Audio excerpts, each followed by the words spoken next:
Salut à tous, je suis très heureux de vous recevoir dans ce nouvel épisode qui va pas durer très longtemps. J'aime bien aussi les formats courts parfois. C'est vrai qu'on a parfois pu vous habituer à des formats qui sont étalés sur plus de 2 heures, donc ça peut être un petit peu long pour certains et je trouve que c'est pas mal de découper aussi quand on a des idées pour exprimer justement quelques petits concepts comme ça sur quelques minutes. Alors aujourd'hui, l'idée c'est de vous parler d'une petite astuce que j'ai pu trouver sur internet qui est en rapport avec l'indicateur RSI, donc le Relative Strength Index, qui justement est beaucoup utilisé par les traders. Et nous on l'utilise pas mal avec Anthony. Donc là, il est sous sa forme la plus utilisée, je dirais, puisqu'en fait,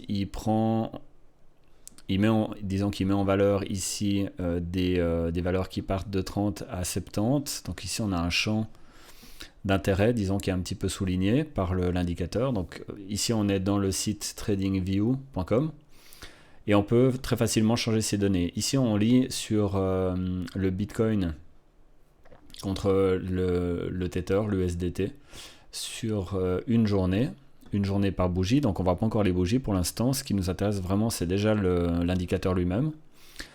Donc on ne va pas rentrer vraiment en détail dans le fonctionnement de cet indicateur. Peut-être qu'on fera un sujet spécialisé sur une série d'indicateurs, dont celui-ci qui est, comme je le répète, relativement beaucoup utilisé. Donc lui, rapidement son fonctionnement, ça calcule, donc le calcul s'opère finalement sur les moyennes hautes et les moyennes basses, et donc ce calcul s'effectue sur une certaine valeur de temps.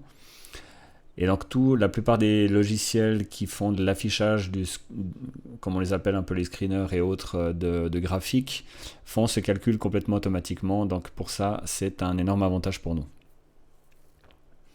Donc maintenant, la petite astuce. Donc normalement, cet indicateur est utilisé sur 14 périodes. Donc ici, on peut changer les informations. Donc là, on voit qu'il est sur 14. Il est par défaut comme il est affiché maintenant. Et puis après, on peut changer son style, etc. Moi, j'aime bien l'utiliser comme ça. On peut changer sa couleur, etc. Donc TradingView est un système d'affichage très complet que je vous recommande, qui est vraiment excellent. Alors, donc si je vous affiche le Bitcoin, on voit qu'effectivement on a des bougies de une journée. On a déjà fait plusieurs vidéos pour expliquer 2-3 trucs avec ça. Et donc là, on voit que le RSI nous donne certaines indications sur un peu les forces et les essoufflements du marché. C'est un peu son principe. Donc on voit quand c'est trop vendu ou trop acheté, etc. Donc c'est un peu le principe du fonctionnement du RSI. Et j'avais envie de partager une petite astuce avec vous aujourd'hui. C'est assez surprenant, mais ça consiste à passer finalement cet indicateur sur 2 périodes. Alors j'ai entendu que très peu de traders le faisaient, mais moi je trouve ça super original et on va voir un truc très intéressant. Donc je le passe sur 2, de 14 à 2. Et voilà, donc là ça nous change complètement les données d'affichage. Et j'ai remarqué un truc très intéressant. C'est que, alors si on regarde, ça marche pas toujours, hein, et c'est vraiment, disons, de ça qu'il faut se méfier un petit peu, mais disons que ça marche quand même dans un très grand nombre de cas. On voit ici, on va commencer par ici, hein, donc cette grande montée là. On peut même regarder avant. Donc on voit qu'ici l'indicateur est passé la ligne des 70. Donc il a confirmé cette ligne des 70, il monte et à partir de là on a un signal d'achat. Et là, on a un certain pourcentage. Je ne vais pas m'amuser à vous montrer ça à chaque fois, mais disons que voilà, là on fait du 20 et quelques %. Donc je rappelle qu'on est sur une échelle de temps de la journée, par bougie. Chaque bougie vaut une journée. Donc ici, on a l'indicateur justement qui a franchi et qui nous a indiqué une confirmation pour la montée. Ensuite, donc ça marche comme ça, hein, d'après moi, d'après ce que j'en ai un petit peu compris, c'est qu'on attend la confirmation en dessous. Alors ici, c'est un peu délicat puisqu'il remonte, mais en soit, si on tient vraiment compte du fait qu'il a franchi la ligne ici, on se positionne donc justement on ressort du Bitcoin, on se met par exemple en USDT ou en fiat, et donc là, le Bitcoin amorce sa descente jusqu'à ce qu'il se remette, donc le RSI, à refranchir encore une fois, cette ligne des 70. Donc depuis en bas, il passe franchement à travers. Et là, on repart sur une montée folle, jusqu'au moment où il va refranchir vers le bas. Donc on voit qu'on monte tant qu'il n'a pas refranchi vers le bas, et pour moi c'est vraiment très symbolique, là on voit que c'est très clair. On va faire une montée tant qu'il n'aura pas retraversé entièrement la bande des 30-70. Au moment où ici il va la transpercer, qu'il est vraiment en dessous, on va commencer à descendre très brutalement.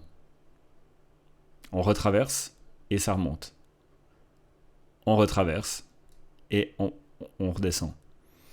Etc., etc. Donc là, ici, je me repositionne au-dessus de cette traversée ici. Donc on serait sur cette bougie-là, par exemple. Donc j'achète.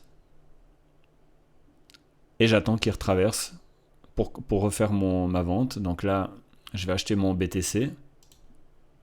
Je vais me retrouver à peu près sur cette bougie, disons, plus ou moins. Et je vais monter de 20 et quelques %. Sur quelques jours, 4-5 jours, une semaine. Même chose, il retraverse vers le bas, on recommence à descendre. Si je reprends par exemple ici, un petit peu plus loin, donc là, on retraverse ici. Qu'est-ce qui se passe? Tant que j'ai pas retraversé ma zone des 30-70, et ben en fait je vais faire que de monter. Donc tant qu'il a franchi cette barrière-là, même si ici, tant qu'il n'a pas traversé, je vends pas. Je vends pas mes bitcoins, je reste dedans. Parce qu'en fait, il n'a pas traversé. Donc c'est vraiment ça qui est intéressant. Et je vais continuer à monter. Et là, il retraverse, j'ai mon signal de vente. Je reprends mes USDT ou mon fiat. Je repasse à travers, je remonte. Je passe à travers, je redescends, etc. Donc là, on voit qu'on a ce signal. Ici, par exemple, on est sur cette bougie quand même. Donc là, on va quand même économiser 17%. Environ, hein, bien sûr. C'est toujours, faut voir un petit peu où on est exactement à l'intérieur de la bougie quand le signal se déclenche. Donc, ce qui me fait dire que là, par exemple, pour la suite du prix, eh ben, c'est plutôt une bonne nouvelle puisque en fait, on voit qu'on a notre RSI qui reprend des couleurs, qui repart vers le haut. Une fois qu'il aura franchement traversé cette bande, c'est là que ça va être intéressant. C'est là que cette vidéo a de l'intérêt, c'est qu'on va pouvoir voir sur le temps. Au moment où le RSI va passer à travers, si toutefois il passe à travers et qu'il refranchit la ligne des 70, eh bien, à ce moment-là, probablement qu'il va amorcer une très belle montée. C'est à espérer, du moins, en tout cas. Alors voilà, donc j'avais envie de... C'est vrai que c'est pas très courant hein, de transformer justement un indicateur à ce point-là, parce que d'habitude, les traders utilisent plutôt 14 et 25, d'après ce que j'ai pu entendre parler. Moi, je l'ai toujours vu à 14 sur la plupart des screens de la plupart des traders. Mais il est utilisé en conjonction avec le CCI, comme vous pouvez aussi aller rechercher de l'information dans nos anciennes vidéos où on parle de ce genre d'indicateur. Et le MACD, qu'on présentera aussi beaucoup plus en détail, mais que personnellement, pour l'instant, j'utilise un petit peu moins. Donc là, on voit que simplement en le transformant, ça lui donne vraiment beaucoup d'amplitude. Et comme une espèce d'amplification, finalement, c'est un peu ce qui se passe là sur le graphe.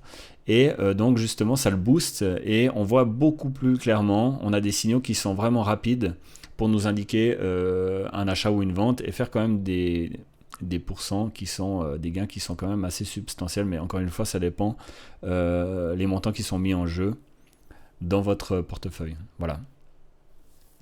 Alors je vous remercie de m'avoir écouté, on va pas faire beaucoup plus long que ça. Ça va arriver quand même assez souvent quand on découvre quand même des petites astuces très intéressantes comme celle-là. Moi je la trouve très intéressante.